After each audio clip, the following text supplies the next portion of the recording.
Olá, caros alunos do curso Técnico em Meio Ambiente. Nós vamos para a nossa sétima aula hoje, que é sobre mapas de uso e ocupação do solo. Gostaria também de pedir desculpa para vocês sobre semana passada, né, do mal entendido que tivemos.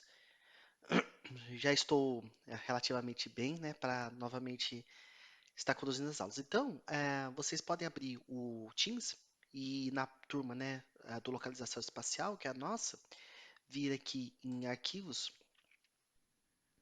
e fazer o download, né, da pasta aula 7, né, que é a nossa atual aula. Então você clica aqui em abaixar e espera dar o download, né, de tanto quanto de início quanto de término. Após, né, você ter esse anúncio, você vai até a pasta downloads, dá um Ctrl X aqui na pasta e vai até, né, o C2 pontos, localização espacial, e dá um Ctrl V aqui, né, no aula 7. Eu previamente já deixei carregado, né? Uma vez aqui a pasta, nós devemos proceder em descompactá-la, né, com o botão direito do mouse, né, extrair tudo. E a partir de agora nós podemos lá entrar em aula 7, né, aula 7, e vir aqui no ícone aula 7 do QGIS para iniciar o nosso projeto. Uma vez, né, aberto o sistema, você pode descartar, né, e aqui nós temos o projeto que nós vamos trabalhar. Então, nós temos aqui um arquivo chamado Area Look. Esse aqui é do inglês Land Use and Land Cover, que seria o uso e ocupação do solo, a região do Vale do Paraíba e as cenas que nós iremos estar trabalhando. Então, primeiramente, né, você vê aqui, ó, que é essa área que nós vamos trabalhar. Quando você deseleciona, você percebe que nós temos uma área irregular qualquer, que é hipoteticamente uma área que você deseja fazer um mapa de uso e ocupação do solo, investigar o que nós temos aqui disponível nesta área rural aqui.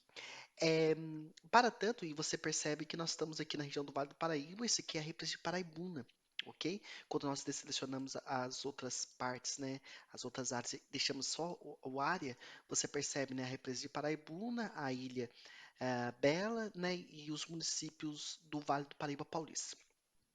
Então vamos nos ater aqui e vamos começar a preparar o nosso projeto para fazer um mapa de uso e ocupação do solo. Então a primeira coisa que você deve fazer é desselecionar a área maior, tá bom? E deixar só o combinação, né, e o 543 e o 321 selecionados.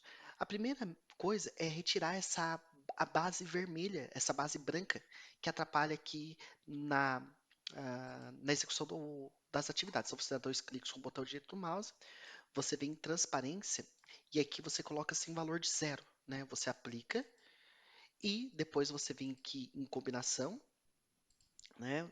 3, 2, 1, vem em aparência, zero valor. Aplica e OK. E agora sim nós temos a área recortada.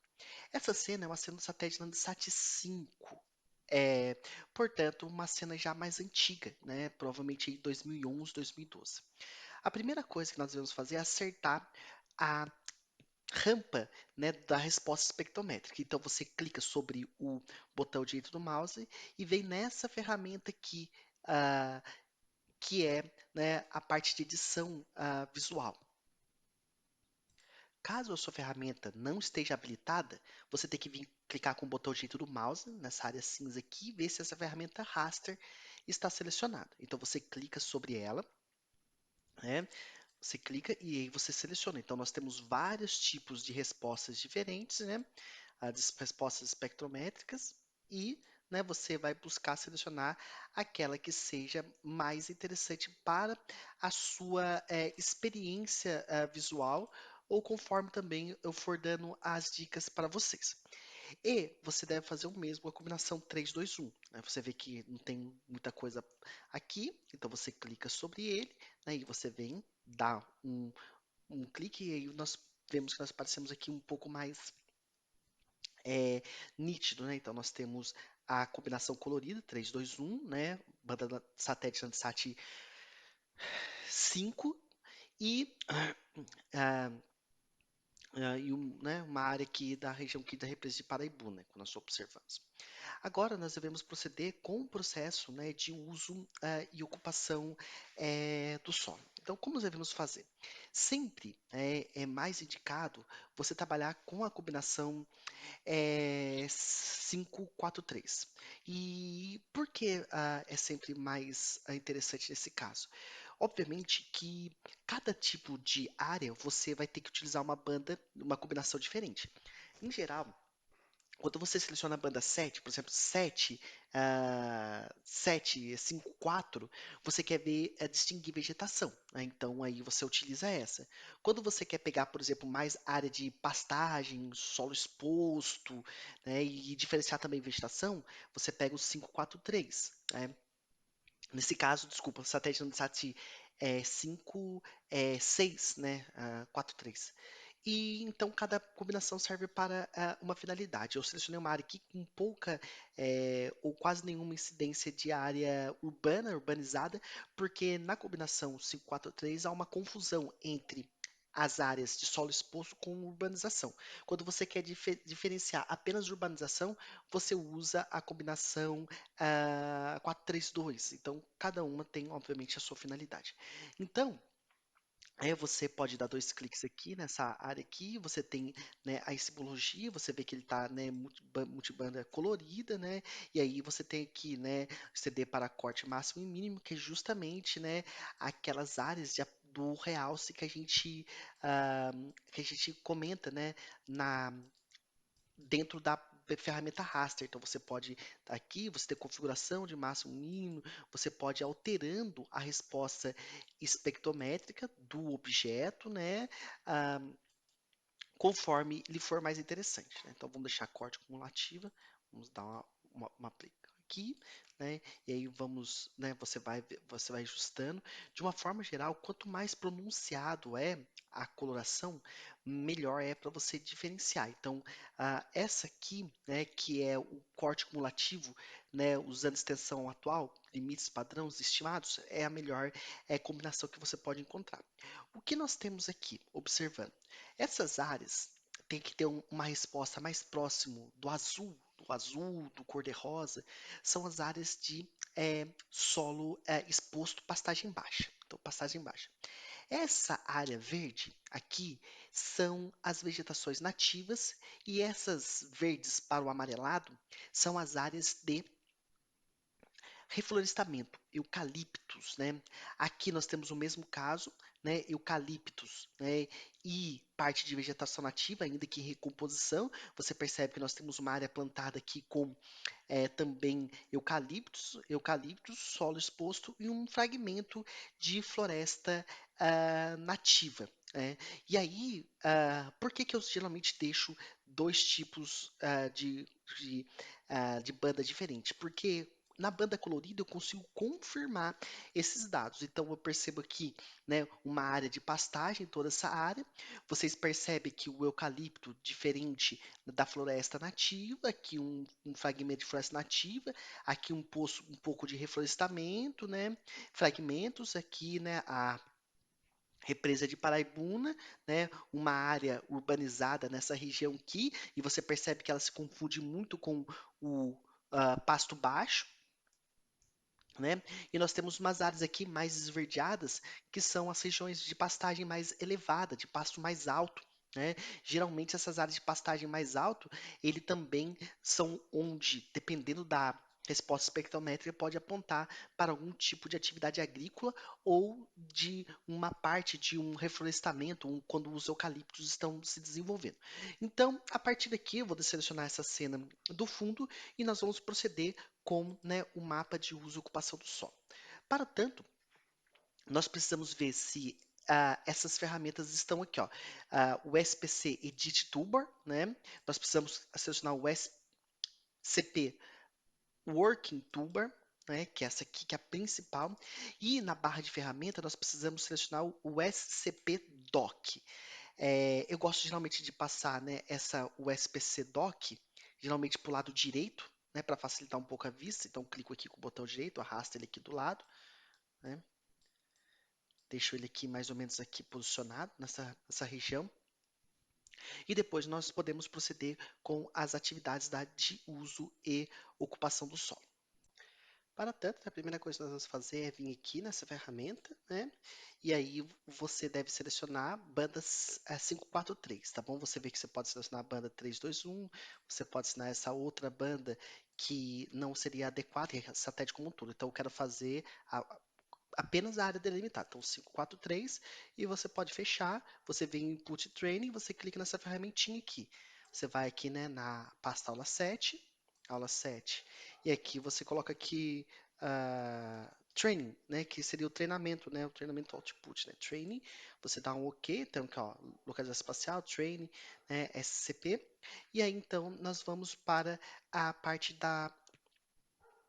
de colher as amostras. Então você vem selecionando essa ferramenta aqui, botão direito, direito, direito, direito, esquerdo, né? E aí depois você tem que pedir para fazer, né, o salvamento, né, o processamento. Então você vem essa parte é, né, sempre MCID1, CID2, 1 também. Então você vem aqui, o primeiro solo exposto, né, e ah, pasto baixo. Então você vem aqui, né? Você com o botão esquerdo do mouse, botão direito do mouse, você finaliza, né? E processa novamente. Olha aqui, você tem novamente que voltar para o 1, né? Então tem que novamente apontar em novas regiões de pasto. Então você vem aqui, né? Com essa região, botão direito do mouse, sempre calculando as amostras. Né? Aqui também, ó, outra região, né? De solo exposto, né, em pasto baixo, sempre retornando MC e D, C e D, é, sempre na mesma numeração. Então aqui temos. Então você vê que ele vai deixando a marca que você pegou como referência. Então aqui, ó, nós podemos pegar essa região aqui.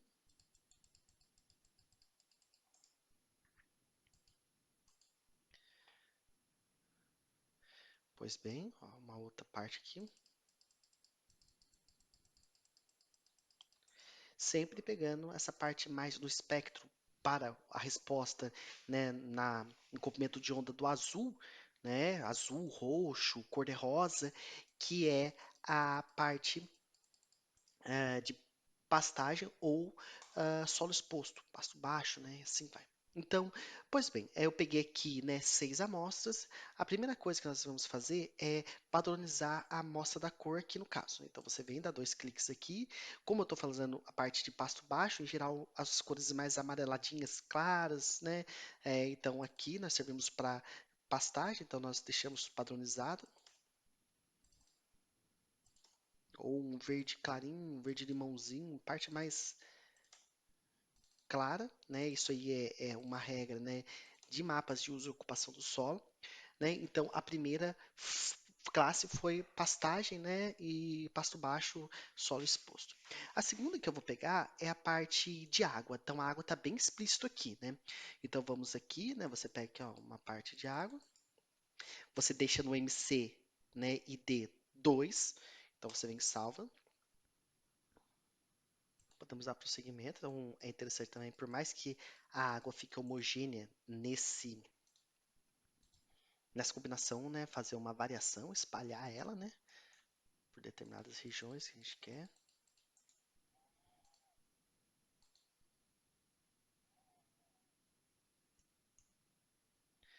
A parte de água é um pouco mais tranquilo aqui, não precisa, porque está bem homogêneo, não precisa pegar bastantes amostras, né?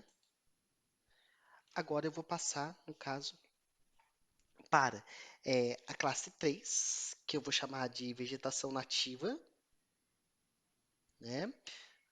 Então eu venho aqui, né, pego a parte 3, então aqui você vê que é toda uma área de vegetação nativa.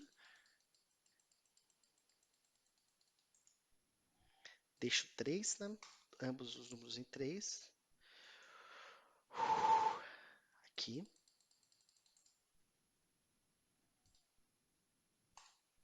Obviamente que quanto mais complexa é a área que você vai trabalhar, né, mais a gente tem classes, né? Então, se você for trabalhar com uma área urbana, pegar um município como um todo, você acaba pegando, tipo, solo exposto, mineração, muitos tipos de classes diferentes, né?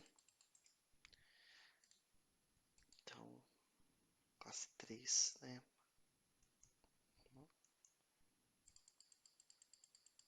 E esse aqui, obviamente, que depende bastante da experiência de vocês, né? A primeira vez que é sempre um pouco mais complicado de você proceder com esses mapas, né, de uso e ocupação do solo, e depois você acaba tendo, né, um pouco mais de facilidade com ele.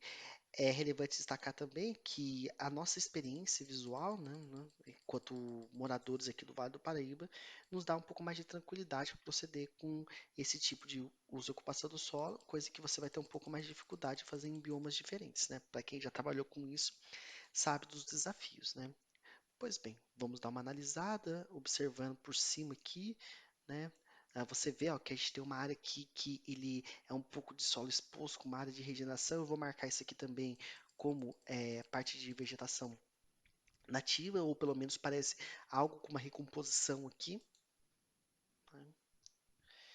Pois bem, agora nós estamos na terceira, né? Aqui é nativa e vamos para a quarta classe. A quarta classe eu vou chamar de reflorestamento, que é pinos e eucaliptos. Aqui no Vale do Paraíba, muito mais eucaliptos, né?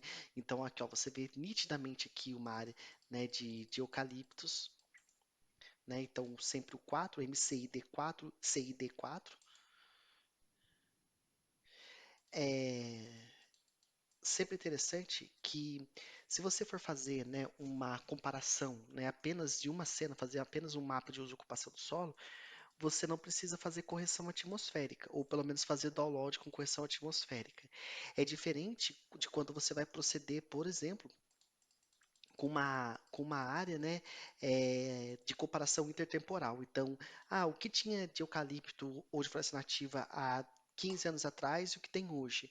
Nesse caso, quando vai comparar sensores diferentes, quando vai comparar regiões ah, temporalmente distintas umas das outras, é sempre interessante, então, né, você proceder com a correção atmosférica, ou você fazer o download já dessa cena com as devidas correções atmosféricas.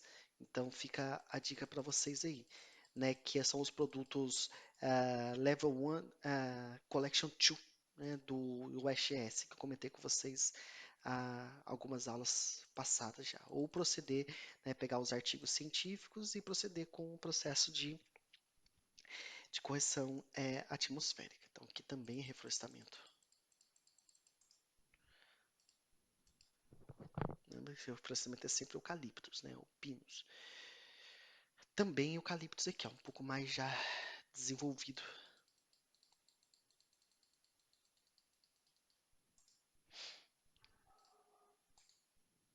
Pois bem, aqui agora eu vou padronizar da mesma forma. Então, a classe 2 é a água, então a água em geral a gente colocar na coloração azul.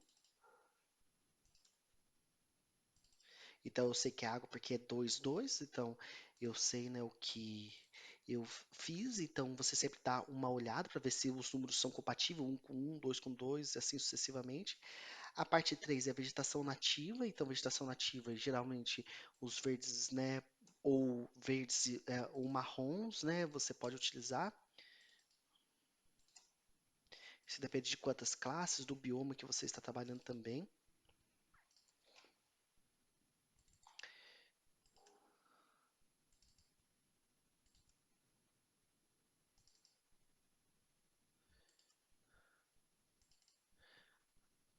Opa, aqui ficou diferente. 3. E a parte de reflorestamento, que são as abordagens 4, né, você pode colocar numa coloração de um verde um pouco mais claro, né? Da mesma forma que urbanização seria na coloração cinza, né? Tudo o mais intuitivo possível.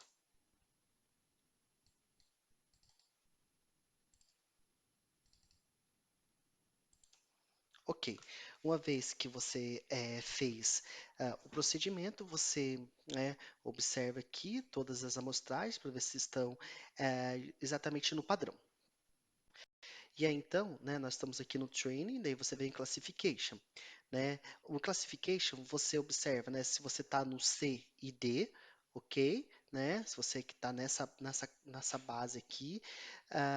Também seria interessante a gente ver aqui, né, o macro class. Então, o macro class seria, é, a, no caso, as classes que nós tivemos de MC, né, e ID. Então, você novamente coloca na mesma a coloração, então a parte, né, de pasto, né? Classificação 2, água. Classificação 3 é floresta nativa. E a base 4, né, é o reflorestamento. Então, nós temos a mesma base aqui, tanto do ROI quanto do macroclass, né? E o ROI Option você não precisa estar trabalhando, né? Agora sim você vai no Classification, então o algoritmo você deixa de máxima distância, e aí é importante, né, você, né, criar, né, um vetor aqui, ok? É muito importante você criar o vetor e depois você pode correr, pode processar. Aqui agora, né, nós temos, aí você vai colocar aqui land user, land clover, né, class, né, que significa de classificado, class, ok? Pode colocar ponto .tif, salvar, né? E agora ele vai correr o processamento. De uma forma geral, isso depende muito do processador da tua máquina e ele pode demorar alguns minutos. Muitas vezes parece que travou o sistema, mas não, ele está sempre processando. Então deixa a máquina tranquilinha e espera realizar o processamento de mapas de uso e ocupação do solo. Ok? Então, nesse caso, eu vou paralisar o vídeo e esperar todo o processamento. São aqui na minha máquina. Nesse caso foi super rápido, olha para você que positivo, né? Foi bem rápido, né? Pensei que ia demorar um pouco mais, né? Então aqui nós temos o mapa de uso e ocupação do solo, né? Então você pode aqui desselecionar o training, né? Aqui é a primeira coisa que você faz, né? Do Land Use e Land Cover, dá um clique aqui no SHP. Você pode clicar aqui, ó, desselecionar esse Unclassify, né? Pode aplicar, ok, e depois, né, pode inclusive fechar aqui o SPC Doc, né, para ficar menos poluída a imagem, né, e você pode dar dois cliques em TIFF aqui, né, transparência em um valor de zero, você pode aplicar e dar um OK.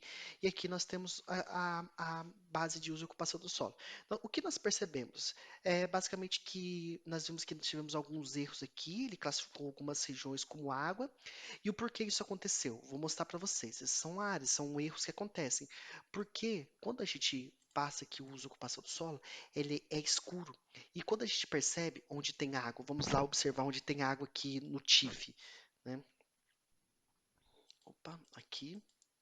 Vamos aqui, ó, vamos observar. Geralmente isso aqui são fundo de vale, fundo de topografia, e ele acaba fazendo sombra, né? Que é o caso, ele faz sombra. E essa sombra aqui ele não consegue classificar. Então são erros que são passíveis de acontecer, né? Então você observa aqui, né, que são outras regiões. Então essa região aqui também, né, é uma região de sombra. Mesmo caso, ó, nós temos o azul aqui, então você percebe nitidamente que isso aqui são regiões de sombreamento, então são erros passíveis de acontecer, mas de uma forma geral, eh, você, né, pode tem que estar compatível, né, uma região com a outra, né? Então você vê que a imagem, né, é bem compatível com o mapa de uso e ocupação do solo. No seu caso, se ele ficar azul dessa forma, não faz mal, é só remover essa camada, tá bom? Adicionar novamente a camada, né? Vem aqui, coloca já o TIFF. Então, essa é look aqui, né? Adiciona, fecha. Aqui nós temos, então, a camada, né? Raster, né? A camada, no caso, de shapefile e a camada de classificação, né? Então, você tem várias técnicas, né, que você pode estar desenvolvendo, inclusive para medir essas áreas, mas essa é a nossa próxima aula. Desejo a todos um forte abraço, e até mais. Antes disso, obviamente, não esqueça de salvar, né? E agora sim nós podemos, né, encerrar nossa aula. Um forte abraço e até mais.